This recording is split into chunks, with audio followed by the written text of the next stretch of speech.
When a member of Congress tries to hold power accountable, you'd think the committee would want transparency, right?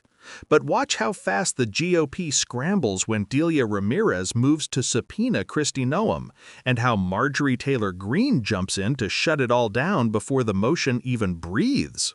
Hearings today, I've already seen how the Mr. Chairman, I need a response to my request of a subpoena. I didn't get a response. Gentlelady will state her motion again. Mr. Chair, pursuant to Clause 2, Case 6 of Rule 11, I move that the committee subpoena Secretary Kristi Noem.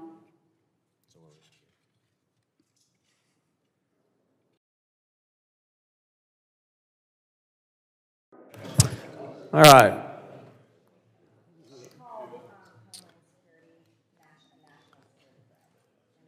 Committee will be in order, resuming. The gentlelady had a motion on the table.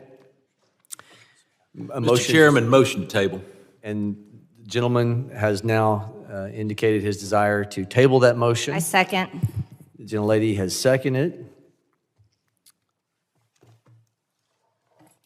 All those in favor of tabling the motion signify by saying aye. Aye. All opposed, nay. The ayes have it. I think I have to do it by Mr. motion. Chairman, I request a recorded vote. Recorded vote is requested. Clerk will call the roll. Ms. Greene. Aye. Ms. Greene votes aye. Mr. Strong. Aye. Mr. Strong votes aye. Mr. Ogles. Aye. Mr. Ogles votes aye. Mr. Knott. Aye. Mr. Knott votes aye. Mr. Garbarino. Mr. Tanadar. No. Mr. Tanadar votes no. Mrs. Ramirez. No.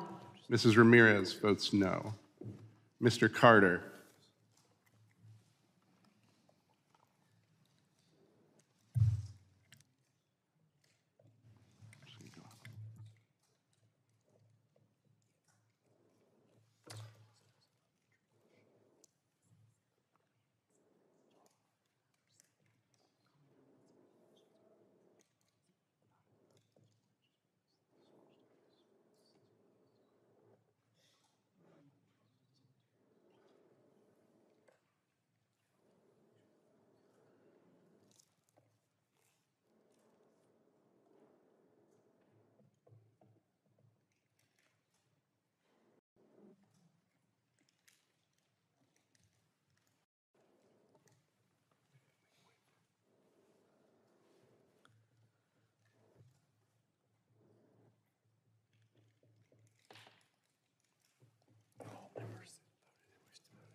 How's the chairman recorded?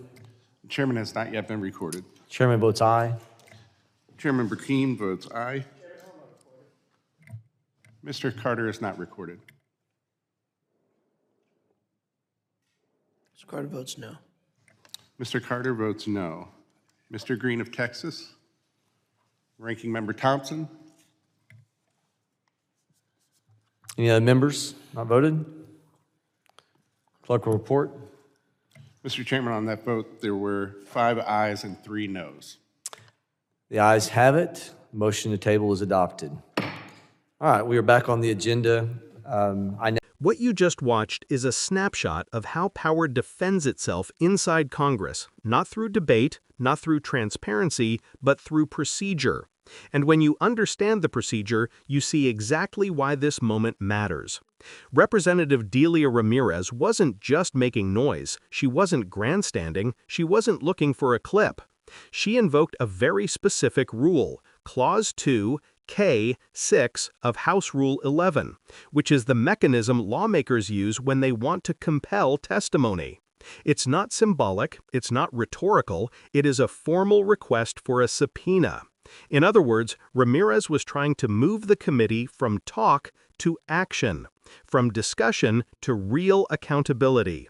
And the instant she did that, The instant she said the word subpoena and attached it to Kristi Noem, the entire dynamic in the room shifted. You could feel it. Suddenly, the chair becomes hesitant. Suddenly, no one wants to acknowledge her. Suddenly, procedure becomes the wall they hide behind. That is why Ramirez has to repeat her motion. She is not being rude, she is not interrupting, she is asserting what the rules explicitly give her the right to do. And this is the part most people watching these hearings never understand. When a member is ignored, it is not normal, it is strategic. Because the longer leadership pretends not to hear you, the less oxygen your motion gets. And for a moment, it looks like that's the plan. Just let the moment die. But Ramirez doesn't let it die. She forces the issue back onto the table.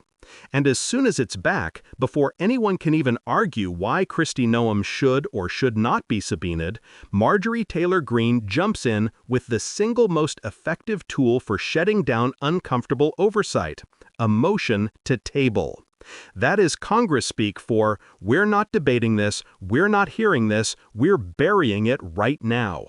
And that is exactly what happens. Instantly, a Republican member calls to table. Instantly, Greene seconds it. Instantly, voices shout aye. It's rapid, almost reflexive.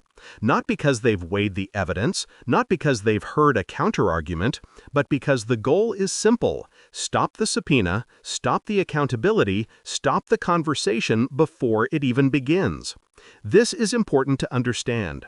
In Congress, power doesn't always present itself as someone pounding a desk or shouting into a microphone. Sometimes power is quiet. Sometimes power is procedural. Sometimes power is the vote that happens before the public even understands what is being voted on. And that's exactly what you saw here. The committee moves to table. Ramirez requests a recorded vote, again, using every procedural tool available to her. But even then, even with members on the record, the tally is the same. 5 Republicans in lockstep voting to bury the motion, 3 Democrats voting to keep it alive. And in that moment, the whole window into congressional oversight becomes clear. If accountability threatens the political interests of the majority, accountability will not happen.